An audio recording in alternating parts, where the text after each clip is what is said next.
Salut, on est en Mongolie au GS Trophy. Regardez la vue magnifique qu'on a depuis ce matin. On roule dans des vallées comme ça, les unes après les autres.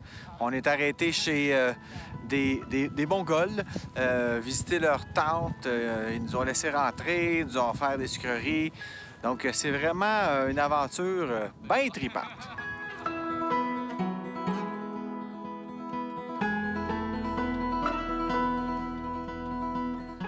Alors, la moto qu'on roule au Trophy, c'est cette GS 1200 édition Rallye. Donc, une très grosse moto, mais qui se pilote comme un charme sur les pistes ensablées en Mongolie.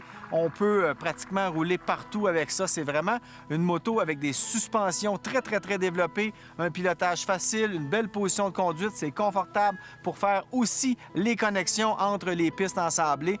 Donc, c'est vraiment le défi aussi de rouler une grosse moto de 500 livres pratiquement dans des sentiers qui seraient peut-être plus confortables avec une petite 500.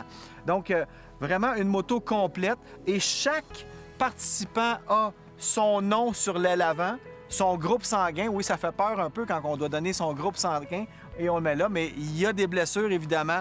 On a eu des côtes cassées, des chevilles foulées. Donc, c'est pas une balade, là, le GS Trophy. C'est vraiment difficile. Il faut être habitué. Et on a aussi les protections moteurs.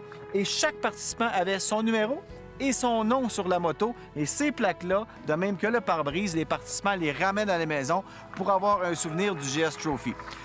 En plus de la moto, on doit rouler avec l'équipement que les gens de BMW nous ont envoyé. On a bien sûr l'ensemble Rallye qu'on porte tous. Il y a notre nom dessus, notre groupe sanguin.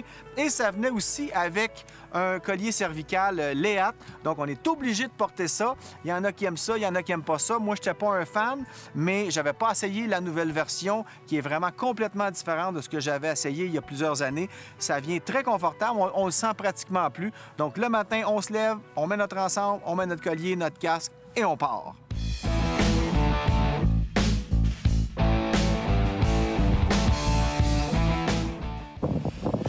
Tout au long du GS Trophy, les équipes se succèdent. Nous, on est arrêtés pour prendre une petite pause dans la vallée.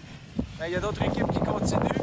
On est jumelés deux par deux. Donc, nous, on roule avec la Chine aujourd'hui. Et puis, c'est une belle journée relax.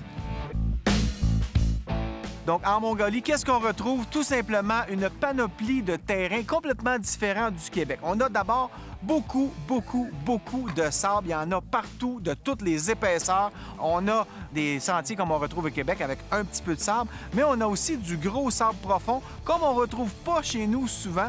On va vraiment se pratiquer à faire du pilotage sur sable, parce qu'il y a même une portion qui se déroule près du désert de Gobi. Alors vraiment, du pilotage complètement différent d'ici.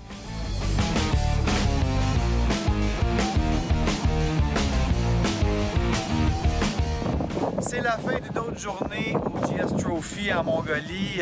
Ça, c'est le site de camping. Tout le monde a sa tente. On a toutes les motos ici. Les mécanos font les réparations nécessaires. C'est vraiment bien trippant. Qui dit porte du désert de Gobi, là où on se trouve aujourd'hui, dit aussi tempête de sable. Alors, on avait une présentation des équipes ce soir. Tout a bien été.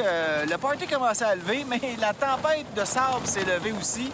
Je suis arrivé à ma tente, elle était complètement aplatie. Pourtant, tout était monté correctement. Il y avait juste trop de vent. Là, regardez, là. Ça brasse dehors, là, comme si j'étais au sommet de l'Himalaya. Et puis, écoute, je pense que c'est correct. Je pense que c'est relativement sécuritaire. J'espère que je vais survivre. C'est peut-être mon dernier vidéo. En tout cas, je t'aime, maman. Et puis, voilà. On s'amuse comme des petits fous. C'est une aventure extraordinaire, mais vraiment extraordinaire, débile. Alors, voilà, peut-être à un prochain vidéo. Je sais pas, peut-être. J'espère, en tout cas. Je vous aime.